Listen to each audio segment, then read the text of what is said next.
here.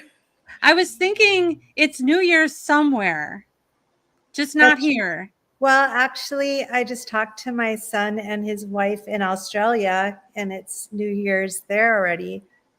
When did it happen? Well, let's see. It happened. Well, it's the first for them, so last night was New Year's Eve for them. Oh, they're okay, cool. Yeah, they're about like what? I don't know, about 20 hours ahead or something like that. Ooh, okay. That's very cool. So yeah, nice hat. Yeah. That's Do you like the pink? I thought do. the pink. I love the pink. Where did you get that? Amazon. We're plugging for Amazon here. They have everything. So, well, I was at a Zoom party for Jeffrey Mishlov's new Thinking Aloud series, and there was a whole bunch of people there, and I was wearing a Santa Claus hat. This was just yesterday, and I asked everybody what they would like to see for new episodes for the next year, and someone made a comment that we could do a show on people who keep their Christmas decorations up too long. I knew that was a personal dig, but it's like you don't want to just buy a hat and only be able to wear it one day out of the year. So I know. I mean, what's the point? 30 days or so is a safe zone, I would say. Yeah, for sure. So what did you do? Like, because tonight's the last night of Hanukkah, and then we had Christmas. So did you do anything fun? We went to the local casino where they were having a drawing for an F-150 Ford truck. And it was fun because people have had all month to get into the drawing, but to get into the drawing, you have to have so many points on your card, and you get the points by playing slots and stuff. But we only got there at 7, and the day before I had been there, but I only had like 50 points. So I had about an hour to get my 250 points on my card just so I could submit. So I was sitting there, and it was a weird experience because usually you're hoping to make money or to get like one of the bonuses, and I just wanted points, and I kept hitting the bonuses, and I was making more and more money. But then every time you make money, you stop getting points on your card. So I was like, okay, hurry up, stop making money. I just want the points. But as it turned out, I got just enough points to enter, but then I didn't win. So, I'm sorry. Well, did you do any psychic, because a lot of times when we go to the casino, you like tune in with all the psychic stuff. And so did you do something? Pick a machine? Yeah, it was so crowded. I just sat down at the first machine, but it just started hitting. So I walked away with about $100. Ooh, so that's good. Bad. But I would have preferred the truck, but yeah. You can always use another truck. I was low key. It was low key here, and just kind of, it's been a crazy year, so it was nice to just chill. Yeah, so really good. It's good. Well, cool. So we talk about our program for tonight because we have so many friends coming, and I think my sister's coming too. Have you heard from her? Yeah, she popped on for the sound check, and so hopefully when we bring them all on, she will be there too. Yeah, so that's exciting that we have both of you on the show. That'll be fun. So we'll have Amy, and then we'll have Bridget and Theon and Julie. And am I missing anyone? That'll be enough for tonight. But then we have a lot of people in the chat as well. Wait, what? Did you hear that? Theon. You've missed Theon? Theon. No, I said her name. Okay. Yeah. But that was producer Adam. He always reminds me of the voice of God. It is a voice of God. I know. She did. Okay. She said she did. Okay. We're good. All right. Good. Yeah. So we have our very friends with us, and we have psychic friends that are constantly making predictions. And I'm also really excited to have Julie here because Julie's a fantastic artist and she oftentimes has amazing dreams and waking premonitions and visions, and she oftentimes draws and has really cool looking artwork. So we'll be able to show a little bit of that. And I was thinking our plan for tonight would be, we'll just kind of start sharing. Maybe we can go month by month to see what everyone got in January. And then if people got something super interesting, or if there's correlations between our different ones, because we all did our predictions separately, then we can spend more time on that. And the other thing too, we might just do a little bit of assessing, like which ones we think are particularly strong. And, you know, we've talked before about what makes a good prediction. And I always go back to Ingo Swann, who spent years doing his prophecy project, where he set forth criteria for what makes a good prediction. And he said, a good prediction is something that's unusual that you wouldn't really expect. And then also where you can really nail down a date and a place. So it'll be interesting to see. I know personally, I think probably most of my predictions, while a couple may be interesting, that they may not be that unexpected, and they are not nailing down a very specific time and place. So I would say for mine, even though I'll share them, would not meet that level of criteria. But we'll see if the other ones do, or possibly, you know, when there's a collective, as long as it's not just something, you know, that like, oh, it's going to snow in Chicago, you know, that wouldn't really be considered a great prediction, even though that could still be coming from a psychic place. It's just, we really can't tell, you know, that's why we kind of need unexpected things coming up. But that doesn't mean that we can't all share what we got and then we'll just analyze it, and not coming from a place of judgment. But, you know, we do want to be critical thinkers as well as intuitive people that we are. So with that, do you think, Michelle, what are your thoughts on that? And is there anything you'd like to share before we bring our guests on? And also, can you take a look at our chat? I'm not really seeing the people in the chat room, but do we have some people with us? Yeah, we have lots of people, all signing on and saying Happy New Year and hello. I'm having trouble right now joining the chat. So I have to kind of figure out how to do that. So in a second, there. Okay, we have Happy New Year, everyone. Okay. Yeah. And it just came up, and I do see we have Diane here. Hi there. And Arlene Hopkins. Hi. I just saw her at the New Thinking Aloud party. And there's Chris and Valerie and who else? Rose. I think Rose was with us here last time, I believe. Then there's Lucas and Andrew. Of course. Hi there, Andrew. And very nice to have you all with us. I wish we could hear all of you talk here, but we've got some limitations with how many people we can bring on. But do feel free to chat. And you guys in the chat room, if you hear any of us talk about predictions that are similar to ones that you got, please comment, or just, you know, whatever thoughts you have. And why don't we now bring on our guests? Sounds good to me. All right. Oh, wait, we should have a game for drinking. When should we drink? We should drink when. What if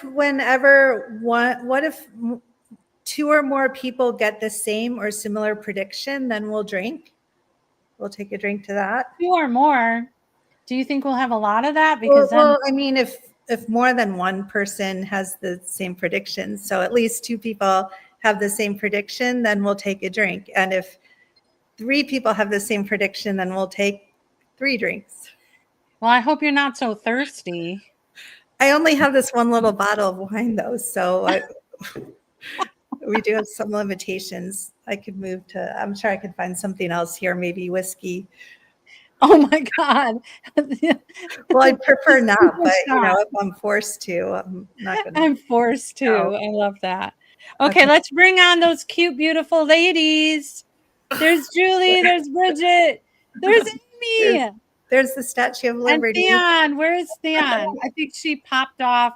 There's some technical stuff. So hopefully they'll pop her back up. There she is. There she There is. she is. Yay. Hello. Okay. Hi, guys. You look so beautiful and glowy.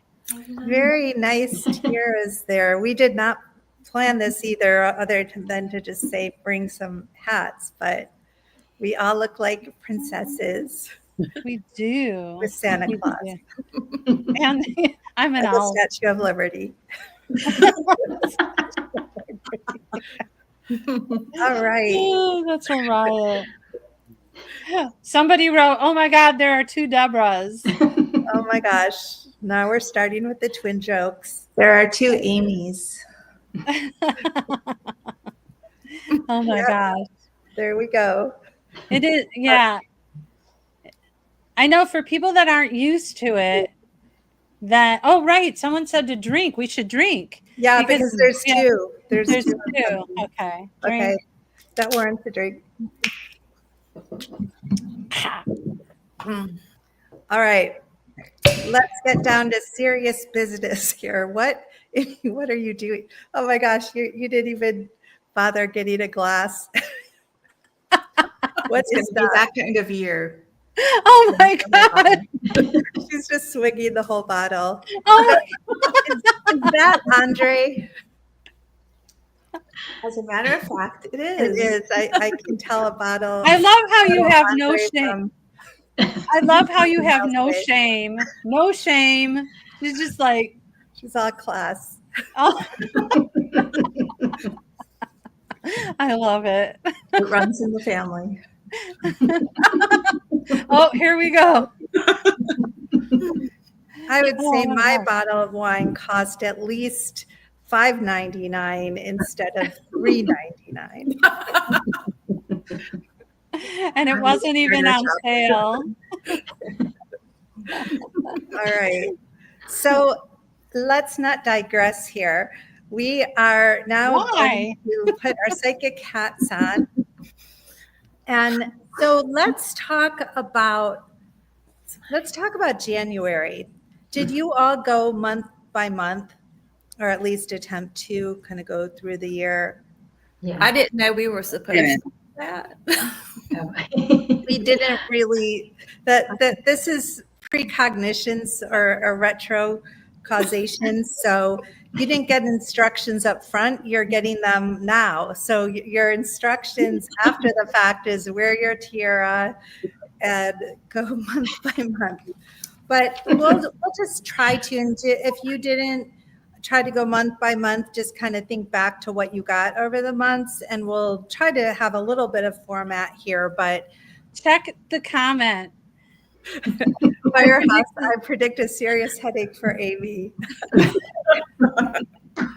That is a good one. And then Rose responded, "Hi, retro causation." Exactly. All right. Are we all going to predict that Amy's going to have a headache from that champagne? If so, let's all take a drink. Yes. Oh yeah, Especially I Amy. second that. I second that. All right. So, and you guys don't feel bad if you didn't get something for a month. Like I didn't really go past June. I just didn't have time. And also, it's not like we all spent hours and hours on these. Like I spent probably about 10 minutes at the most on each one. So you might say too, like, how much time you put into yours, because not that you necessarily have to have had time for it to be more valid, but, do you feel like like maybe how much certainty do you have in your prediction? That would be interesting to hear as well. And let's see, who would like to start first? Theon. You were gonna pick. I'm like, I did sort of go in sort of a time frame, I guess. My first one was for the beginning of the year, It was for the Menendez brothers. They will be released in I would say late January. Due to, I wish I had my glasses. Oh, here we go. Due to time served and new evidence considered. It's very funny because my predictions came in as like news reports. They sounded very, and I never watch any kind of news or anything. So some of this I feel might have already happened. That's okay. So, as soon as someone hears something that they got, like, speak up. So we'll just have you. Do you want to share another one that you got for January? Did you get anything else? I did. So this one was actually, not actually in January. This one was more like late March, early April. So, I mean, why don't we wait hold on off on that? Okay. Yeah. Okay, Julie, how about you? Did you get anything for around January?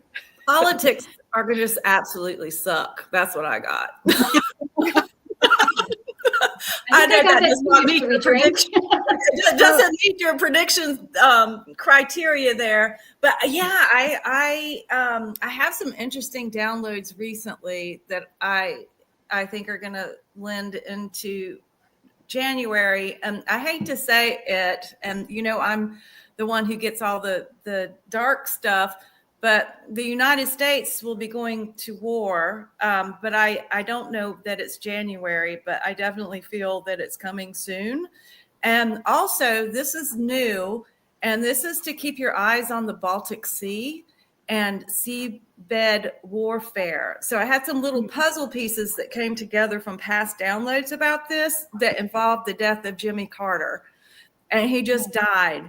And then I did run across an article today about Russia's being accused of it's a long story. It's a long story. Seabed warfare is about the destruction of infrastructure on the seafloor. And this is the cables that transmit data. So the Baltic Sea and the beginnings of a theme of seabed warfare this year. Julie, I wanted to ask if you wanted to tell us about your process, because your process of gathering information is a little different than how other people do it. So I wondered if you were comfortable to tell us about it. I can tell you about it. This has been going on since the end of 2021 when I started taking classes with Debra. And this is when it all started. That basically it's my guides call me the pajamas shaman, okay? Because everything happens when I'm in bed and in my pajamas. And I don't go looking for any of it. And actually I want them to leave me alone. But what happens, I'll wake up and I may be awake for an hour and I'm just getting information. So I keep a notebook with me. But the way this comes through is this is literally projected in front of my eyes, and I get these little movies and these flashes of just pictures, and a lot of it looks very real and some of it looks like computer generated illustration, and they're movies. And if my eyes are closed and my eyes are forward, my eyelids are like a screen and I can see it right there behind my eyelids like I'm watching TV.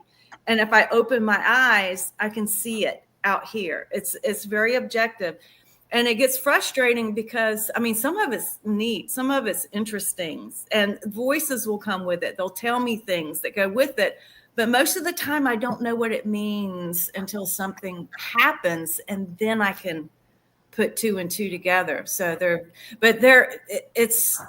they literally showed me one recently, and it said 2025, and it was the United States and an epic battle. It was Punish Washington. It said Punish Washington, epic battle, 2025. And I could hear Avril Lavigne was singing. They like to play popular music along with it, with the lyrics. And she was singing Win the War.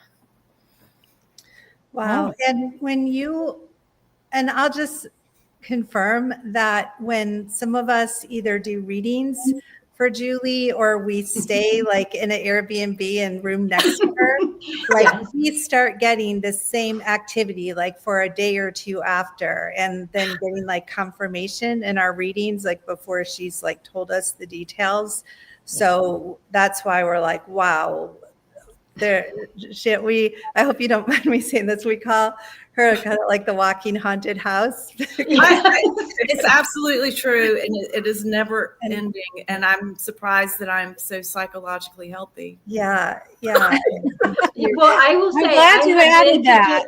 Right? I was going to say, I've been to Julie's house, and it's like, there's so much activity. It's like sometimes overwhelming. So, And tell us about this. This one came in, and you say I dated the morning that it comes in. It was, and they do this like 2 a.m, 3 a.m. So, my sleep, you see how my sleep is. This is in April. And the drawing is not very good, but this was a very realistic, literally it was a newspaper it was in front of me, and it said U.S. likely in war. And then, I have my eyes closed. So it's right here. It's on my eyelid screen. And then there's a drone. It's a little drone. And I'm literally following it with my eyes like this. It's flying around my screen on my eyelids. And I'm like, oh, well, that was interesting. It's got me thinking here about all these drones. And, there's a lot of people talking about these drones and what they think they are. Of course, I do believe that there are alien spacecraft that we see. I also believe that we also have our own reverse engineered technology that people don't know about. But I'm concerned about foreign actors with all of these drones. Yes, and we could talk, let's talk a little bit more about the drones, like when we're done kind of going through the months. I think that would be interesting, and we could share what we've all gotten about those. But I did want to backtrack. You said that in one of your visions, something had come through about Jimmy Carter. And so was this where the war was supposed to happen soon after? I had no idea, because this was a year ago. I would see they would put Jimmy Carter's face. These are other intelligences, okay? This is not me. They put Jimmy Carter's face right here, and I hear him say Jimmy Carter. And then a few nights later, it's Jimmy Carter. And I'm like, okay, Jimmy Carter must be going to die. I mean, he's an old man. It makes sense that he could die, but he didn't die. I mean, and he was in hospice, but he just kept, I'm like, what is this about? Then they just happen that I don't look at the news a lot, but I'll scroll and something relevant. They make sure I see what's relevant. Something came up about the USS Jimmy Carter. And this was about a ship. And as I kept reading and learning about this is where it got into all this stuff about seabed warfare and how they're decommissioning that ship. And blah, I wrote about it in my blog. And so now Jimmy Carter died. And I'm like, well, I was thinking about that couldn't be about him dying like from a year ago. The man's 100 years old. And then it hit me. Oh, this is a marker for something else. Yeah. And just a few days ago, they had flashed. It was very real. It was very bright and silver, and it was engraved. It said the Baltic Sea. And then I just happened upon this thing today, just scrolling about the Baltic Sea and what's happening in the Baltic Sea right now. And I said, that's it. This is the marker of the beginning of all this seabed warfare. And that's my January, okay? That's my January. Okay, great. And well, not great, but that's kind of scary. And did anyone else, let's see, because we're probably going to have some similarities across different months. Like I did get war as well, but in May. Did anyone else get war, but like war with between the United States and another party? Oh, Bridget? I got it internally, not with another. Well, Bridget, what did you get as far as war? Well, mine was drink. Oh, yeah. We need to do 3 drinks. Oh, 3. Mine was later in the year, August. And I wrote down revolution with international influence. And I saw like all these different groups of people who usually wouldn't be together uniting. And that and then I saw like revolutionary soldiers. It's just revolution. People who don't work together are now working together. But then there was some international influence that was helping behind the scenes. I wrote down government shutdown, civil war, but I had that in August. Wow, in August. And did Oh, sorry. We also have somebody in the chat, that Pat McDonald, who has some stuff that lined up with a lot of what Julie said. So yeah, please tell us more, Pat. Pat's a longtime remote viewer. He's saying underwater drama with a science research vessel in cold waters, but not war. More like missing robot submarine, but not a violent event. Okay, I have one. Can I hold my cup up? Sure. I have one, and all it said was, it was a voice that said divers and survivors, and they were superimposed on each other. And darn, I forgot what the third word was, but I think could very much be related to that. There's something about people diving and that they would survive, that something happens. There's some kind of problem. Well, that should be interesting. I'll drink to see that, what Pat. happens there. Yeah. I'll drink to that, Pat. That qualifies for a drink. I just have chai. I don't have champagne. Okay, and Bridget, so you had these different parties coming together. That was actually what I had too, starting in January. I had Putin. I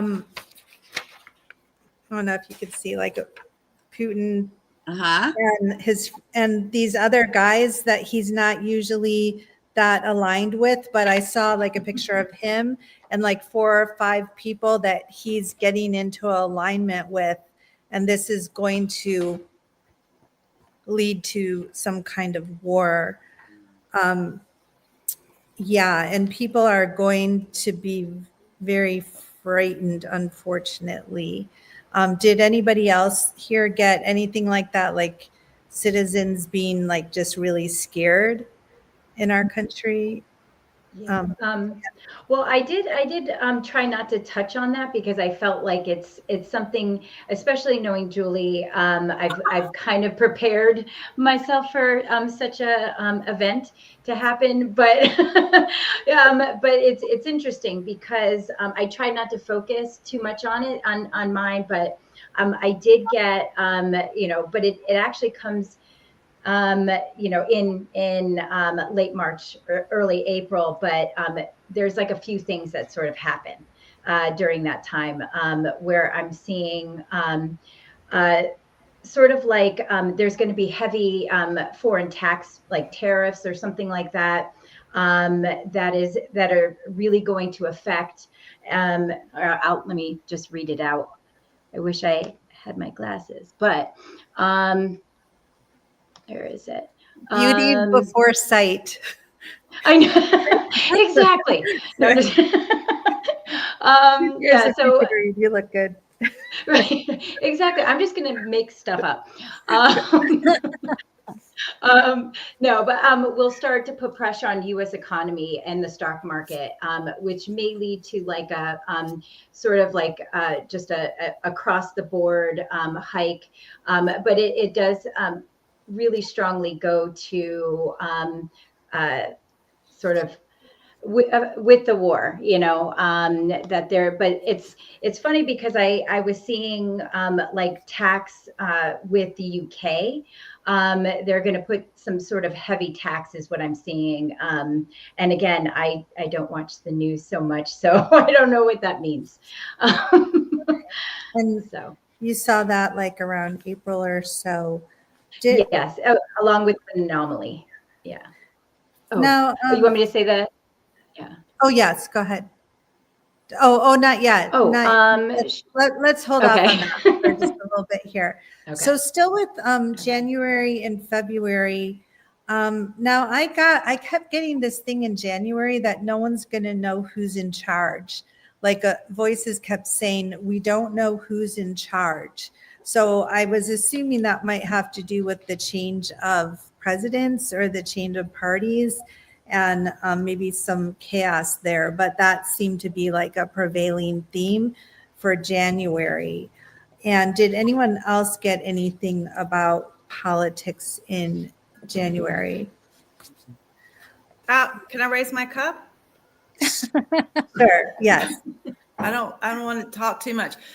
I had an interesting visual after the election. Okay, after and it was an opened up box, and it had the Harris campaign logo. Okay, it had Harris on it, and it had all these little decals, and then there was fire that was burning. It was kind of like that Girl on Fire kind of vibe to it. And then there were these little orange flames in the name Harris. And it zoomed. It's like zoomed real quick right up on Harris like this. And I'm like, what in the heck could that mean? We've already had the election. What is this about? I don't really know, but it feels like something about Kamala Harris that might be very unexpected. Okay. Mm-hmm. I came across an article.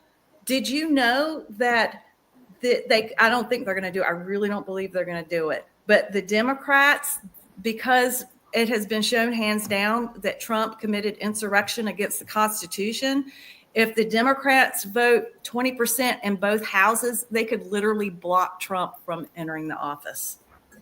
Really? Yeah. Wow, I have not heard anything like that. Yeah, it's in the Hill. I read it in the Hill. It's a publication called The Hill. And I really don't believe that could possibly happen, or they would do it. But I just thought it was interesting, because what is this about zooming up on Harris? And she's like, it's like the Girl on Fire. And it's after the election. That'll be interesting, because, like we haven't heard a word from her since the election. Like I haven't seen her anywhere. Now, in February, I had this image of the Statue of Liberty, and my beautiful picture there. And oh my goodness, and the message: people coming out in droves. So, like all these people were coming out of their houses, and I was thinking that maybe they were coming out of their houses to protest. And now this is a leap, but like this is just a total logical analysis, but maybe because of everything Trump has talked about, like with the immigration and this plan to like round up like millions of people and expel them, maybe there's going to be huge protests over that. Because the last time I had a message that people were coming out of their houses and I didn't know what it meant, it turned out it meant like massive protests. So that's what I'm predicting for February. Can we see that picture again? Yes. It's a great work of art. She looks better like than what I could do. You know what it looks like? It looks like the Heatmeister. Totally does. I'm Mr. Heatmeister. I'm Mr. Hat. When I saw the Statue of Liberty hat here, it came to me that this was likely foreshadowing, synchronistic foreshadowing, that there is going to be something around the Statue of Liberty as well. Mm-hmm. Like it may actually be literally the statue, not just like what it symbolizes. Yeah, that something happening with the statue, but also that part of the country, attention being drawn. And I also got very strongly today that President Jimmy Carter passing away at this particular time is no accident, that his psyche wanted to pass right at the end of the new year. And if you think about the incredible contrast between Carter and Trump, it's like night and day. And what's coming to me is that one of the reasons for Trump coming into power at this time is to help show us the extremes, to kind of like bring to the forefront kind of the most immoral, but also I think Trump appeals to so many people for what he displays in terms of breaking rules, of freedom, of saying to hell with any kind of morality, with any kind of tradition, and that people are really drawn to that. And on the other side is Jimmy Carter, who really shows the best of humanity when you're being compassionate, thoughtful, generous.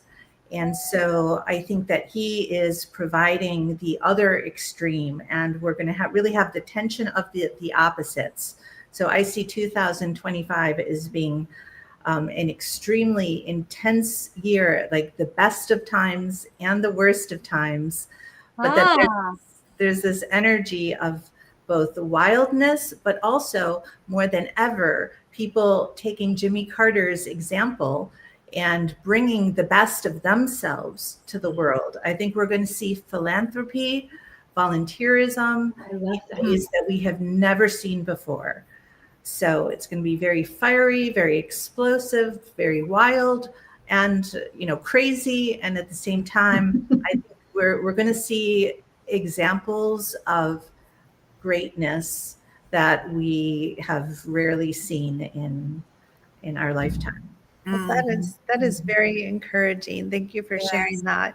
And producer Adam, or God, Lord, Master Adam, the voice from above, had shown a picture that Julie had created. I don't know, Adam, if you want to put that back up, and we can see it says Trump in a black suit, no tie. There is old dried blood all over his white shirt and face. His voice is soft and echoey. He says, I have seen.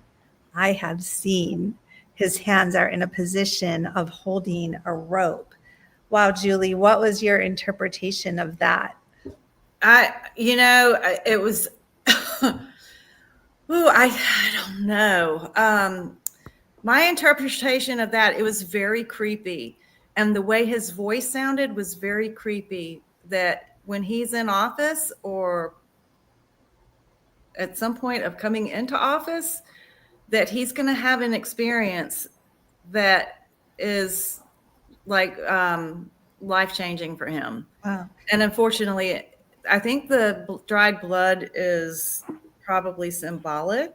I don't, Do you think this is like an esoteric experience? Like maybe they're showing him the alien bodies, or did you have any sense of that esoteric, or just? It feels to me more like terrorism, war kind of stuff, and maybe related to that civil war that Bridget's talking about, because, he is so, and I'm sorry if I make anybody upset to say that he is so very divisive, and we do have a civil war vibe. And, and I did see, they did show me a road sign just 2 days ago, and all it said was continued problems for the United States. And, and that's what they do. They show me they show me the tough stuff. Well, as you're talking and as I'm looking at this picture, I'm having an image of blood like splashing on him. Like it's not his, I'm seeing it's not his own blood, but he is seeing blood being splashed up from other places or other people. And it seems like a lot. So that you can see that, but this is one too, bombing. I'm getting this a lot, where they're talking about bombings and explosions, and it just feels kind of like terrorism to me. So how many of you have seen bombing and explosions, which may or may be related to the military war thing or something separate? But just raise your hand if you did see bombs and explosions.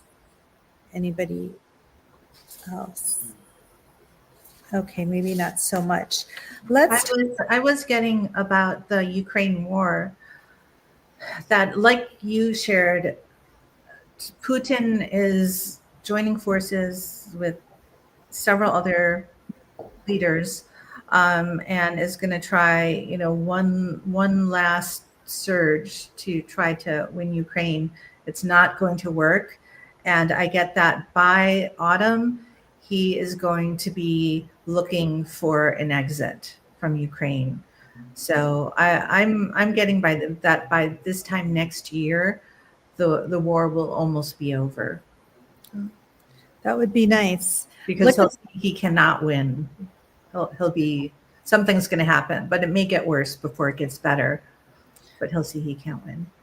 So this is a really cool picture that Julie painted. Zelensky appeals to the world to save 2.03 million lives. Wow, that is quite, and any sense of the meaning of this? Well, I feel like it's the cumulative effects of war. But see, this came in, I got this in is that December of 22. And it was a video. I mean, he's there. It's like, how he was always on TV and he's asking for help. They had him in this death mask. He's in a death mask. It was I think it was 03, but it was 2 point something million lives. And I have also seen so much about tactical nuclear weapons being used by Russia in Ukraine. So I feel like it's related to that. And it was just 2 weeks ago, I heard them say, just right out of the blue, just as clear as a bell, Ukraine loses the war. And I won't tell you what they said before that, but it's... What? Just tell us. It said, your nuclear war, Ukraine loses the war. And I just think it's all related to tactical nukes, and then I have that one of President Lukashenko, and it's so clear and so visual. And there's President Lukashenko, there's the Belarus flag, and there's blood dripping out of the flag. So we already know Putin put tactical nukes in Belarus, and we know he invaded through Belarus.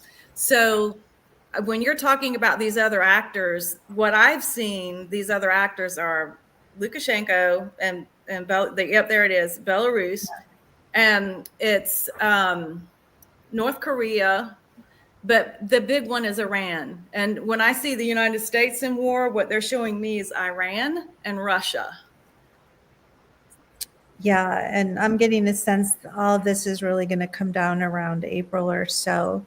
But why don't we, I know a couple of us, Theon, why don't you describe what you got for around April as far as the sighting in the sky and whatever you'd like to say about that? Okay, just get your drinks ready.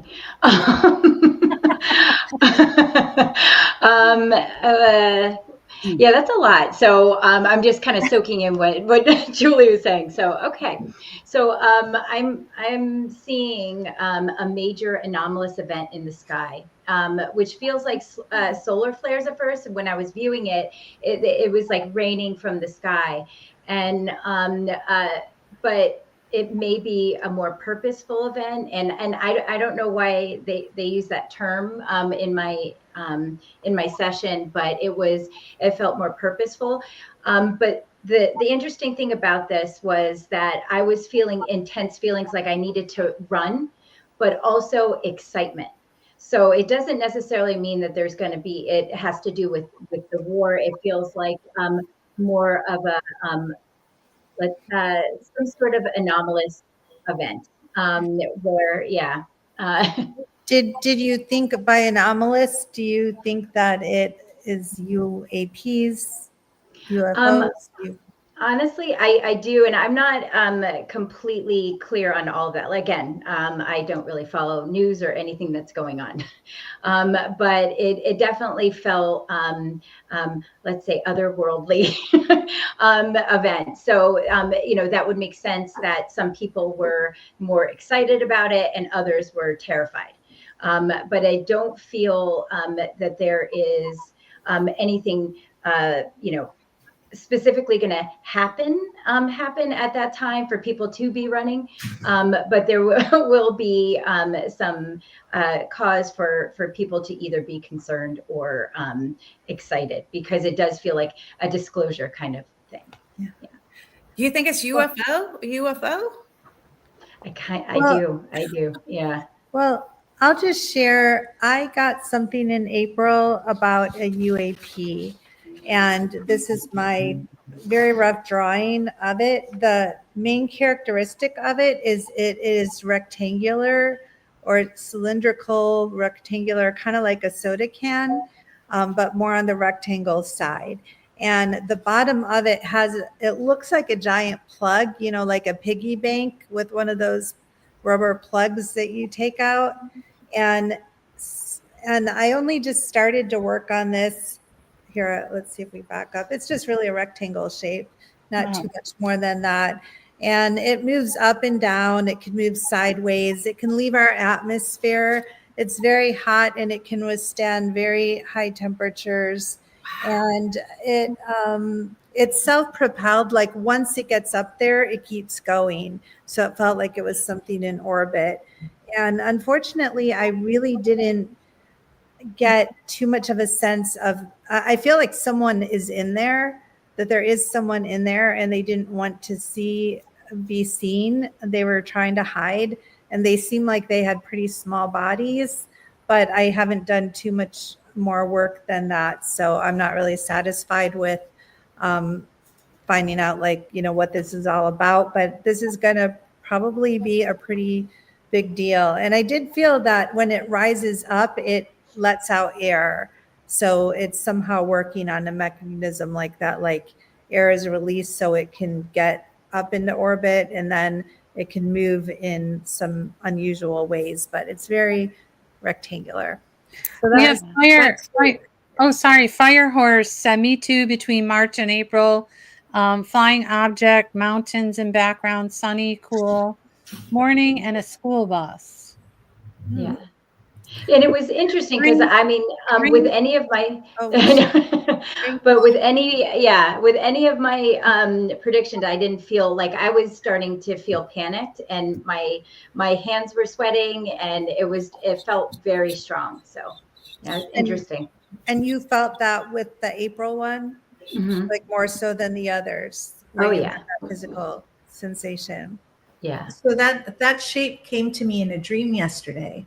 Really? Oh, And there were two scenes. In the first one, I saw that shape, and it was like a vehicle was trying to fit in to the shape and somehow had to maneuver in between. And it was like the vehicle was possibly too big to fit into that opening. And the other was that there was that shape, and it was almost like a box, and there was a man and his son, and the father started to fall. It started to tip over and to fall on the father. Wow. I have no idea what that was about. But another thing that came to me today about Elon Musk is that one of the main reasons that Musk is supporting Trump is that he has plans to unleash something in space that's never been seen before, that's going to take the space program to just exorbitant heights, and that he supported Trump so that he could get this new technology passed, that he was willing to spend anything on it to gain that kind of control, so that it's mostly around what he wants to do with the space program. So I think we are going to see some incredible experiments and inventions, but it's also going to be very risky. wow. That is very interesting. Also that I did feel like there was maybe a child in there or a small body in there, and that made no sense. Like I didn't really want to say that. It's a great it was a small body, but yeah, I was like, is this a child? Is this an alien? Like how on earth or not on earth would a child be in there? But got something like that. Made no sense. But Diane had a great question, which Julie, we see your puppy there, and And Diane wants to know what your dog thinks about these predictions. Well, all he wants is, it's just started thundering a lot here. And so it's making him nervous. And so when he starts doing this is his security object, his emotional security object. Yeah. So he just doesn't care. So he's predicting it's going to rain. Yeah. Yeah. Well, I think this brings up a good point that a lot of these predictions that we're sharing are very frightening. What do you recommend, Michelle and Debra, in terms of when frightening things come psychically? How can people feel more safe and comfortable just going forward? I did have a vision of people sticking their heads under their pillows with their butts up in the air. And I know that's not a serious response to a very important question, but yeah, I do think a lot of people are going to be freaking out. And, you know, I would say any practice that is helping people to stay calm, meditation, you know, staying together with friends and family, like what we're doing here. And, you know, just trying to put yourself in situations where you know you can feel the best, no matter what's happening around you. And, you know, that's the compassionate part of me. The non-compassionate part says, you know, we've had a good run of things in this country for a long time. And, you know, a lot of times my spouse here is like watching war movies and stuff. And I think a lot about wartime. And, you know, there's been other periods of time where life was a lot rougher for people in the United States. And life is rough for people all over the world. And I think it would be useful too to, you know, look at how are other people still, you know, living enriched lives and living and being okay in these other countries and parts of the world where life is really, really challenging right now. You know, and yeah, this is more of a wake-up call for those of us who have lived these, you know, privileged lives like we have. And I know people get mad, you know, using that term and, you know, suggesting that we're, you know, all kind of like whiny babies. But, you know, we need to do what we can, also what's within our power, within our lives. You know, how can we make our own lives better, and how can we realistically add to those around us, you know, without getting so far out about fixated on problems that we can't really solve. You know, so I think realistic. I think that's a great point too about, you know, as psychics who are talking about what's happening in the world, we're working on the collective level right now. And, you know, just like watching the news can be just so anxiety producing. But we have to remember that we're all individuals and that most people on Earth, I think for 2025, are going to be okay. Yeah. Most people. Well, right? Most people. Most. Who are the ones that aren't part of the most?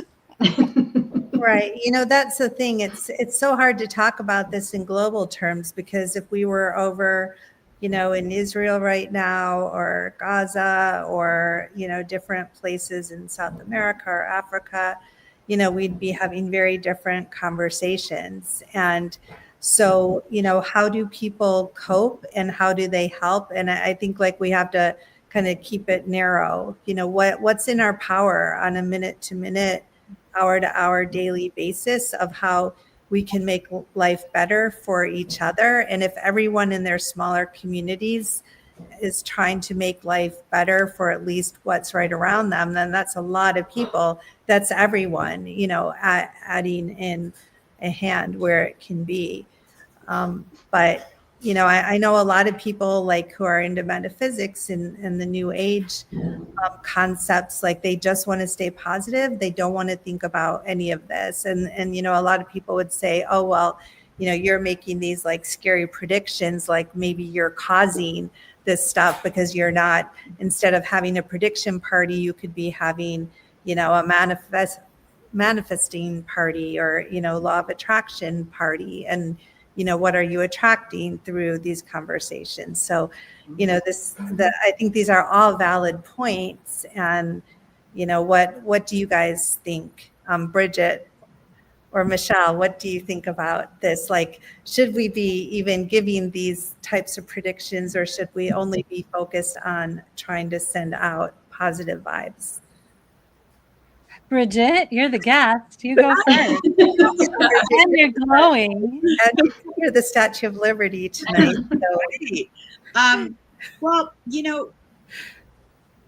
personally, I went through a phase where I got really caught up in the news and all the things. And I now just try to approach when I hear bad things that would normally make me angry, just to think, okay, that's interesting. That's happening around me. That's not happening to me.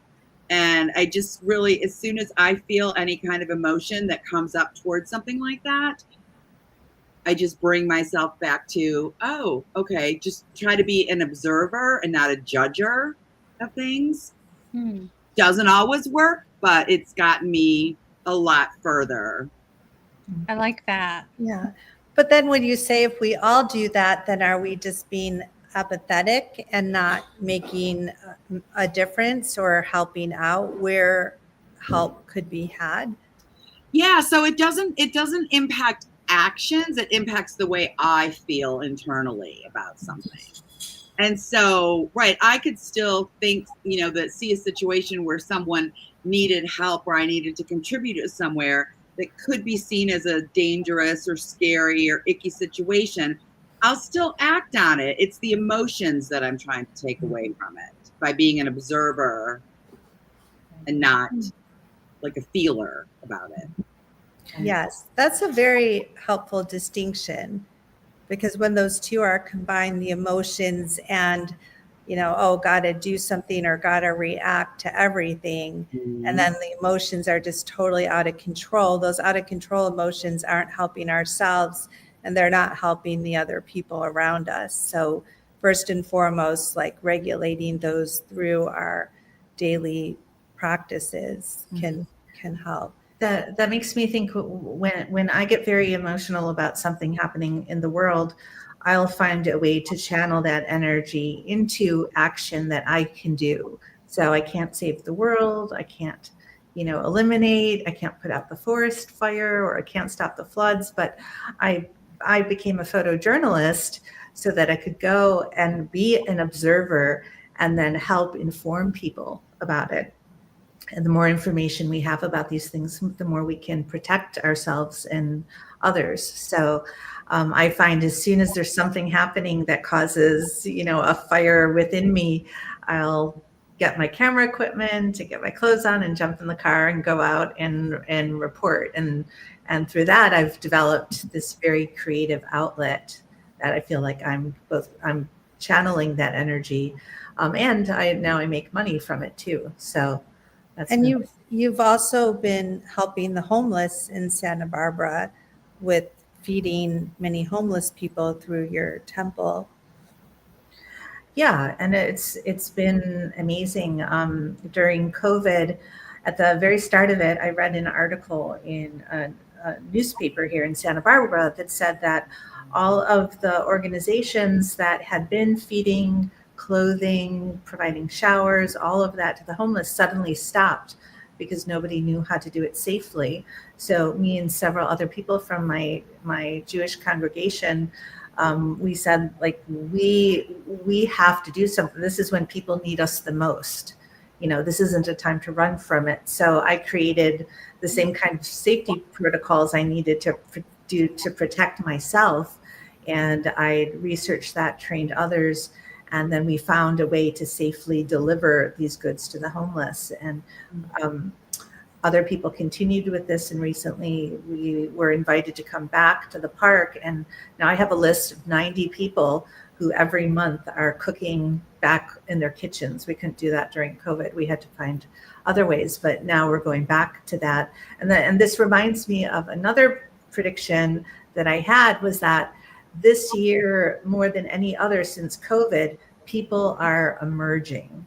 that to a large degree, people haven't talked about the trauma that we went through collectively during the pandemic. We've just kind of not really had that discussion as world citizens. But I think people are really going to be coming out of hiding in 2025.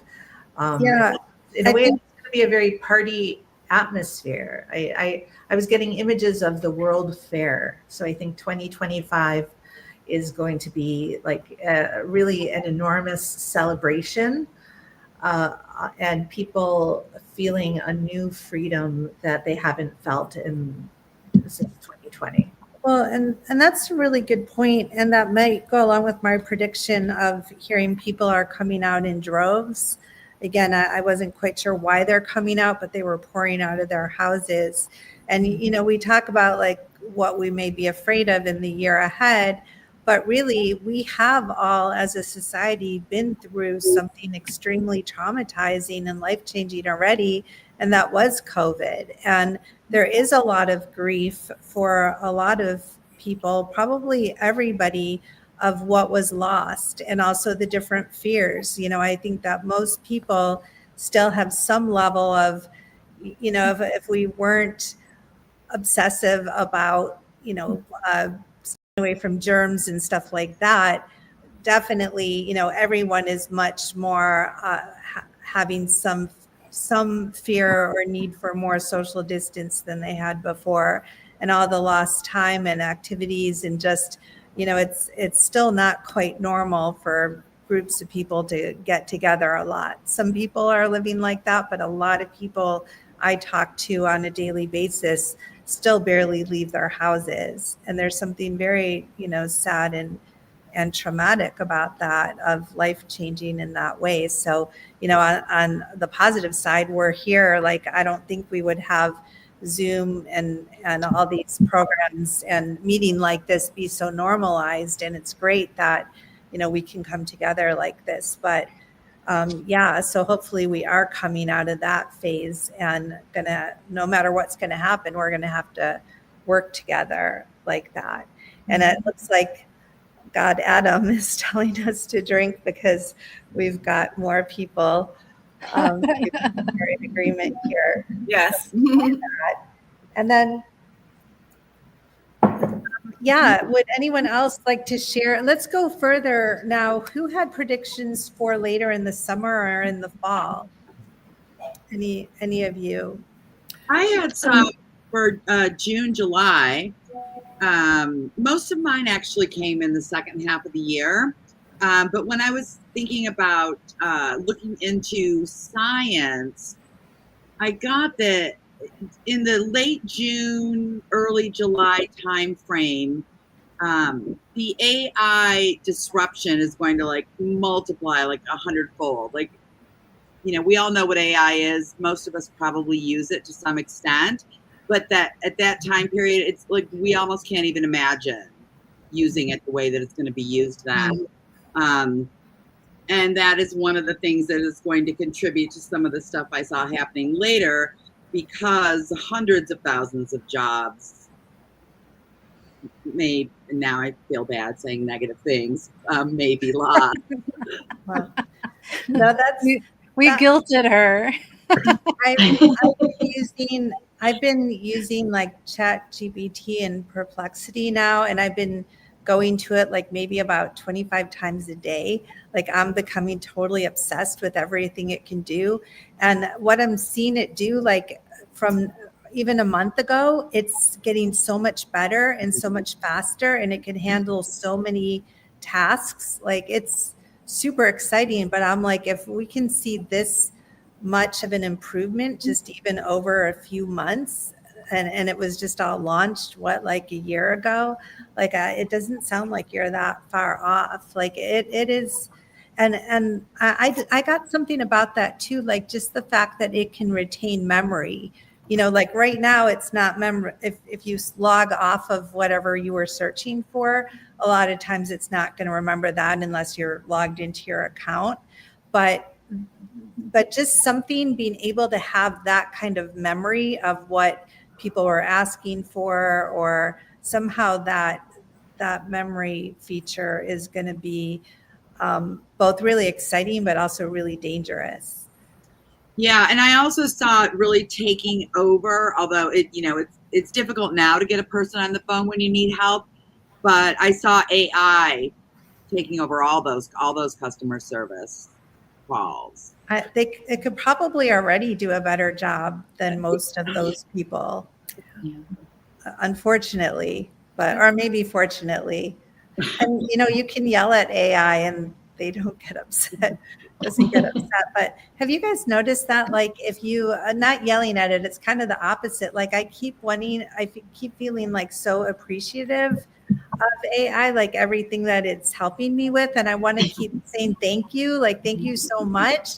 And it's like there's nobody there to really, like, I think, well, maybe someone who designed this might read a thank you here or there or something, but yeah, I'm realizing like that it feels like it's doing more for me than I'm doing for it, and it feels like kind of a uneven exchange. Have you guys had that feeling? No, I'm the opposite. I'm like, why can't I get a live person here?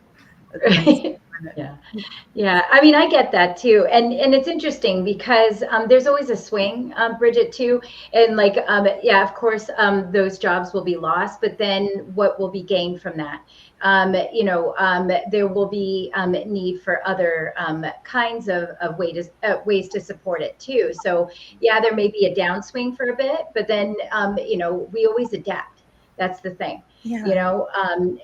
And it's interesting because I do know a little about technology, but and where it's going, and especially with AI, there's some crazy things that are coming up. That's why I kind of didn't want to touch on it with AI, that and even what they're doing, sort of like a God particle sort of thing. I don't know if you've heard about that, and it's very interesting. And so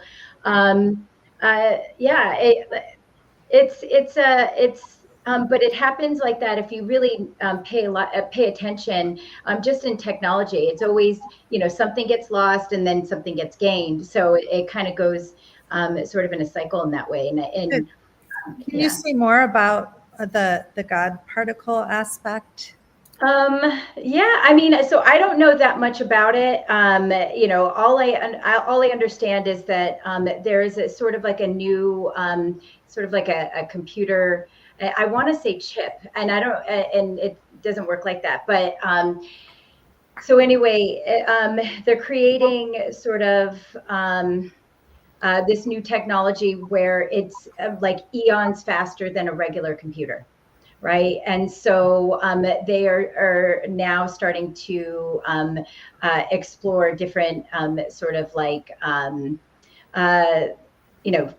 sort of like experiments in physics with it, because it is kind of sounds a little scary. And that's why I'm kind of hesitant to say, but that's why I prefaced by saying that usually with new technology that happens.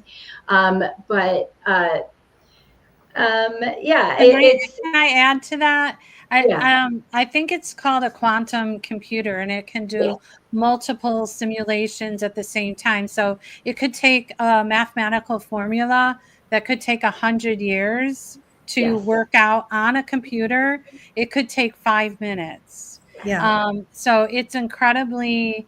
And then whenever you watch those documentaries on TV about space, and they kind of simulate what happens when there's, like an explosion or a black hole or whatever, they just put in the information they have, and then they just let the computer kind of take over, and then they kind of match up with the math and make sure that everything kind of works out.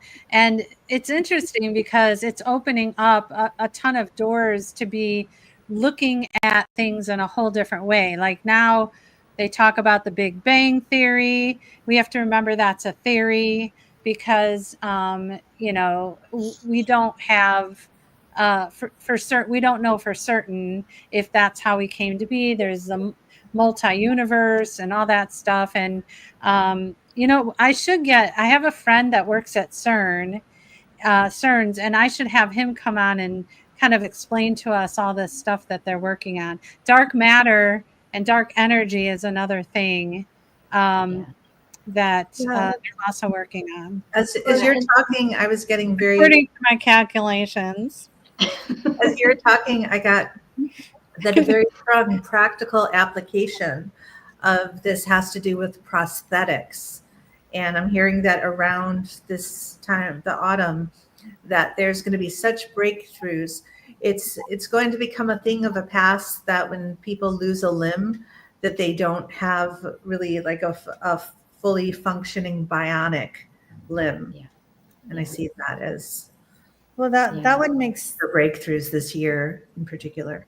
That would make sense. And, just with the immediate calculations it can do, like I had it do some statistics for me for a project the other night. And, it spit out all these charts. I was like, show me this in like a pie chart and a bar graph and, different colors, and then subtract 5 points from this. And it just did everything like immediately. It's just so crazy. So like, this is really, really exciting. I mean, it's just, but I think like what Amy, you were saying before, like things could be really dark and negative and chaotic, and they could also be really exciting and wonderful, like everything on steroids. That's what we're, really looking at. Like this is going to help so many people, and it could like destroy all of us too at the same time. And we're all kind of like drama kings and queens these days anyway, right? Like, that's what our media has done to us. Like every 5 seconds, we need like something like new and dramatic, or we get bored. And so it's going to take a lot so we're not bored. And I don't think we're going to be bored in 2025. Yeah. Well, we always tend to think our technology is going to, rise up against us and attack us at every new thing. But the thing is, wasn't a prediction tonight, but I have always had the sense that technology is really going to, sort of be what confirms a lot of some of these theories, where and I laugh about it because what seems to be sort of esoteric will not be, and I really believe that especially with this new revelation, that it's going to prove a lot of things that most of us psychics already know. And it's interesting. So I don't know. Yeah, that's a really good point too. Like even philosophers in the 1940s or so, like Heidegger and some others, would talk about technology, like even, should we really have electricity? Is electricity going to be the end of humanity, and what's being lost with our technology within our societies? And even back then they were talking about, how relationships were going to become estranged because the technology, people were having to sit around the dinner table less, even in the 1940s. But, he didn't really, they didn't really talk about, again, like coming together like this online. Like how many of us were all around the world here, and there's at least like 50 of us here right now with everyone in the chat, and we are able to connect in so many more ways. So speaking of that, a more positive prediction I have is that by August, we're going to see more people getting married or being in civil unions than we've had in 50 years. Wow. Well, that's very cool. How about some of the ladies here? Maybe we'll see some weddings coming up. Not with this chick. Like, We actually do have a number of lovely single ladies here. So if there are any lovely single guys out there, Here is our We're prediction. taking applications. You know, Deb, I was just thinking, like, you're not officially married. Well, we do have some plans ahead. Uh-huh. So we're just waiting till we have our place all the way renovated. So that's definitely on the table. I have an idea. Do you? I do. We'll talk off camera. Oh, we want to hear. We want to hear it. I know. We can have a group wedding for sure. Yes. I was also Yeah. curious if anyone had any dreams since we were preparing for this, like last night or the night before. Oh, excuse me for interrupting, but Andrew's single. Sorry. Oh, Public service announcement. Andrew's single. single. Ladies. He would be a very good catch for sure. But we only see his motorcycle, so we need to see Yeah. it. Motorcycles are pretty like those. Yeah, those are cool. All right. So I was asking, I think we need another drink. Yes. and I was asking if anyone had a dream this morning or last night, because a lot of times the predictions could come through that way without people even realizing it. I did have a dream. I can't remember it. All right. Well, so we are coming into our final few minutes of the show here. And let's see, does anyone else have any predictions that we haven't gotten to yet? I think one person talked about a weather thing. Yes, Did anyone get anything on weather? Or, you know, what would be fun is the entertainment world, or, I got something for that too. okay, Go ahead, Bridget. So, lay it on me. all right. So for weather, I got really unprecedented weather damage worldwide, specifically a major earthquake in China. That'll be like the biggest ever. And then for us here in the US, I mean, not that hard to predict, but really September through November is going to be very rough. And that we're going to have a lot of weather events going on at the same time in different places.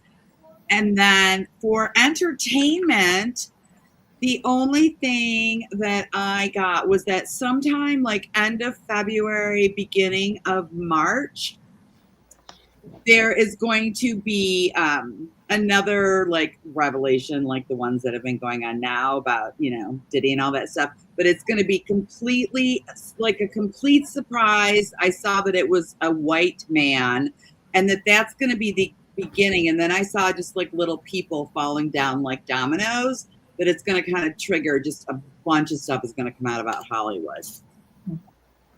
And you're getting that for like around like end of February, early March. Okay. Okay, great. And I have an Oscar prediction. What's that? I have an Oscar prediction. What's that? Ooh. That Conclave is going to win, and Ralph Fiennes is going to be Best Actor, and I'm photographing him next month.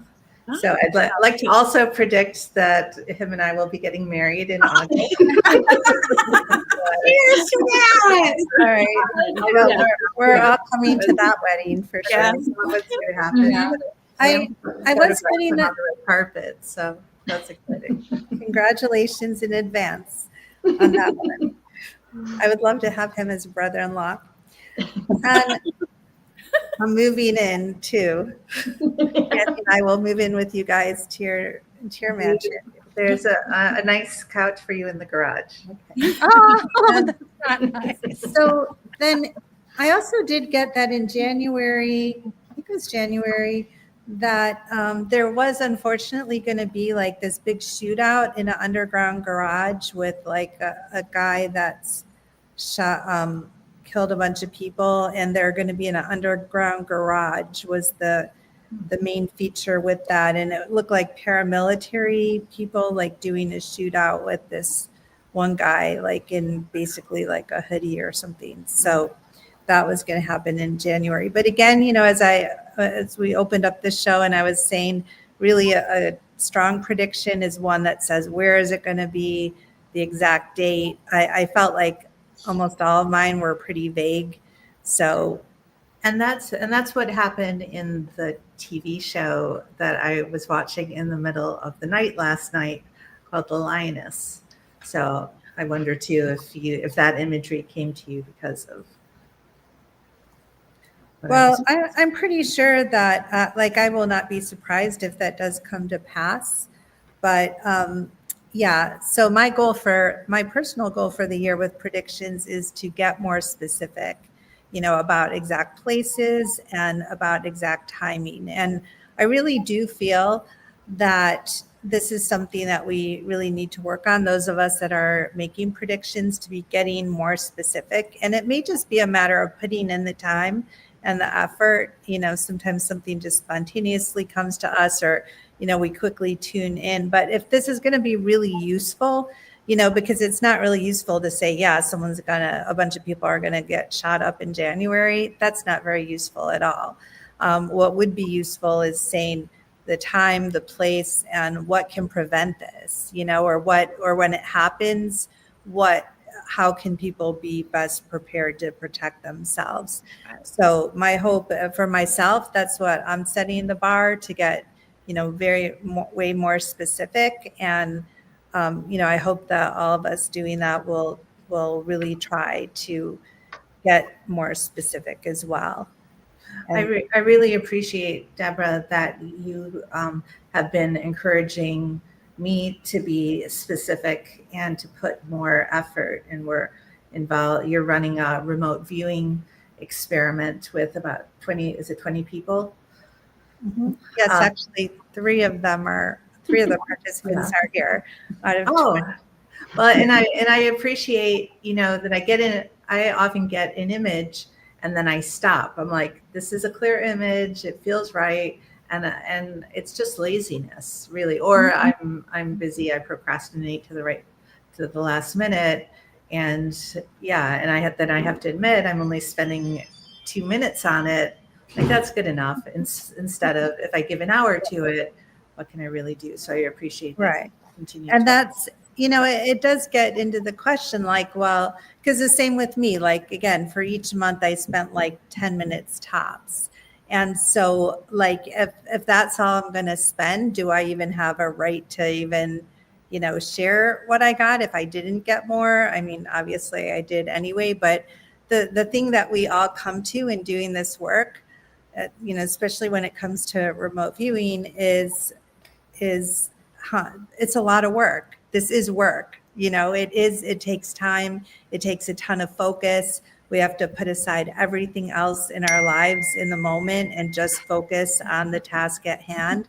And it takes time. And, you know, I want to add something that we sort of talked about before, and I was thinking about is when we talk about the being positive or negative or whatever, I think and I believe that the only person that we have control over is ourselves. And if we're constantly being an example to other people by bettering ourselves, and as we move through life, we show kindness to people, understanding, compassionate, you know, it will eventually affect people. And these horrible things that we talked about, you know, optimistic. I'm the biggest optimist. But eventually I think that will kind of spread out through everyone. So it's really up to all of us to be living this kind of pure, clean, good intention life, and, you know, allowing people to kind of use us as an example. Exactly. So, yeah, I think that's, and so we're about to leave, and I just want to thank all our people in the chat, everybody that is supporting the show. We are so excited to keep this growing and bringing on really thought-provoking shows. We love hearing from the chat. We're working on now with producer Adam a way that we can bring some of the people in the chat to join us actually on certain shows to discuss with us. So it's a little bit of a technical thing, and we're going to work on that. And we're always open and want to hear about any suggestions you have of shows and topics that you would like us to talk about. And the last thing is, if you like our show, make sure that you subscribe and you get your friends to subscribe. And then all the people here in the description on the YouTube is everybody's links, so that if you want to reach out to Julia, Theon, Amy, or Bridget, just go to their websites, and then you can reach them and contact them. Yeah, they're all practicing clairvoyance and mediums, and so almost all of them offer private sessions and lots of other services. And Julie has a newsletter you can subscribe to. Amy's a real estate agent in Santa Barbara, so if you need to sell or buy a home, you can check with her. And Anywhere in California. Has we have someone, Lucas is like, I'm so excited about the ASMR show and the nudist show. We do, yeah, those are coming. Those Michelle, are coming. have you been able to get in touch with the pickle lady? The pickle. Yeah. Oh, the pickle lady. Yeah. I kind of like threw up in my mouth when I watched the pickle lady. I'm like, she's like the queen of ASMR, but yeah, she knows a lot about that topic. Yeah, I think I want to get somebody hot. I want to get a hot person, somebody hot. Very curious about the pickle. I know, I have no idea what they're talking about, but it sounds interesting. Look up ASMR. Oh no. Okay. On YouTube. ASMR is where you're trying to create like sensory experiences through sound. And so like, tapping, breathing, and it's like really pronounced sounds. And this is supposed to have, and I think it really does, it has a profound effect on how you feel, especially if you're like really listening to it. But this one lady, she's like doing it with a pickle in front of a microphone, and it is supposed to be sexual, but it's I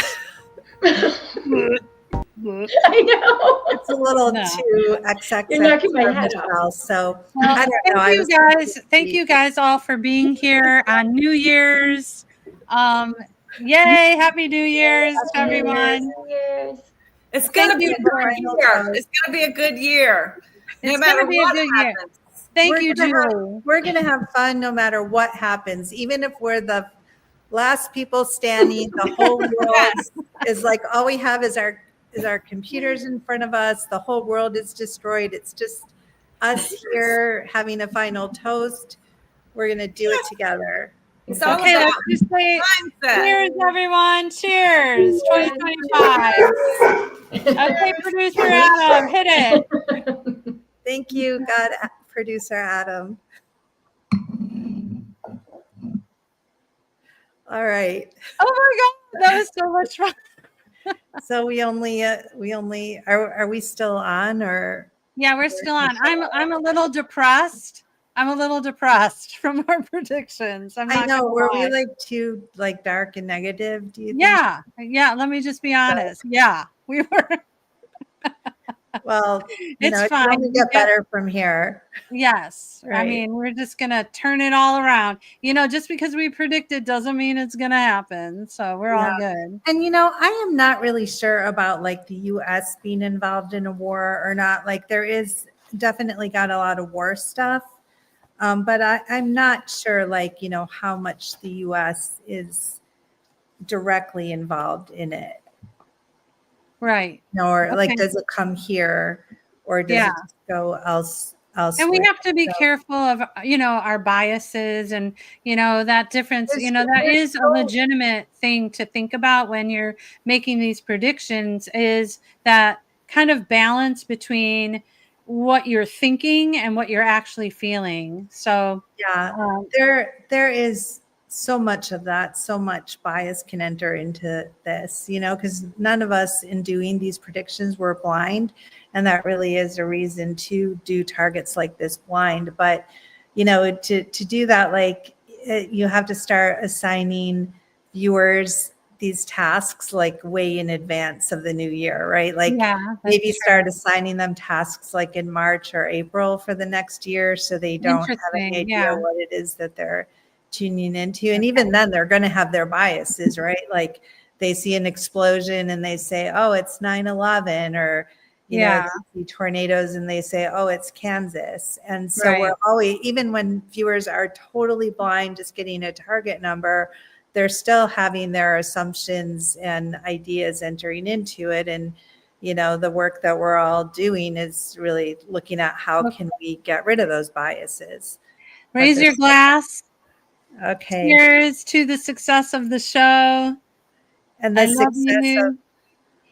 of remote viewers everywhere, clairvoyants, mediums, those making the predictions.